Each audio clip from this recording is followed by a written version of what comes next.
Welcome বন্ধুরা, আমি বানাচ্ছি কচুরলতি। আপনারা স্কিপ না করে দেখতে থাকুন। দেখুন কীরকমভাবে বানাচ্ছি। এই জন্য আমি কয়েক কোয়া রসুন ছাড়িয়ে নিয়ে নিয়েছি।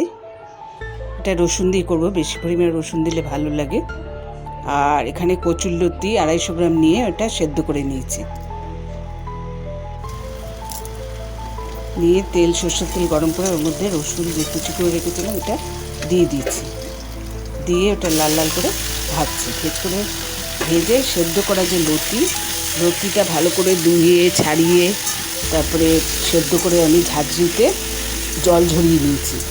ওই লতিটা আমি এর মধ্যে দিয়ে দিলাম। দিয়ে আস্তে আস্তে এটা আমার রান্না হচ্ছে। আপনারা দেখুন কীভাবে বানাচ্ছি। অবশ্যই কমেন্টে লিখে জানাবেন। গরম ভাতে খেতে খুব ভালো লাগে।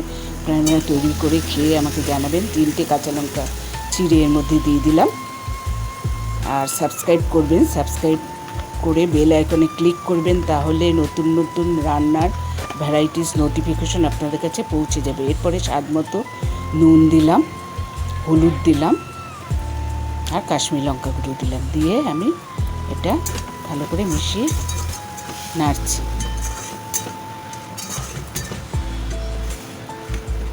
আপনারা দেখুন আমি কীভাবে বানাচ্ছি। দারুণ টেস্টি হয় খেতে। এই কচুরলতি খেতে গরম ভাতে খুব ভালো লাগে। আমার কচুরলতি প্রায় তৈরি হয়ে এসছে। এইভাবেই হবে, এর মধ্যে জল পড়বে না, কিছু না। এই লতির ইয়েতে হয়ে যাবে। এটা রসুন দিয়ে খুব টেস্টি হয় খেতে। এভাবে করে খেয়ে দেখবেন, লাইক শেয়ার করবেন।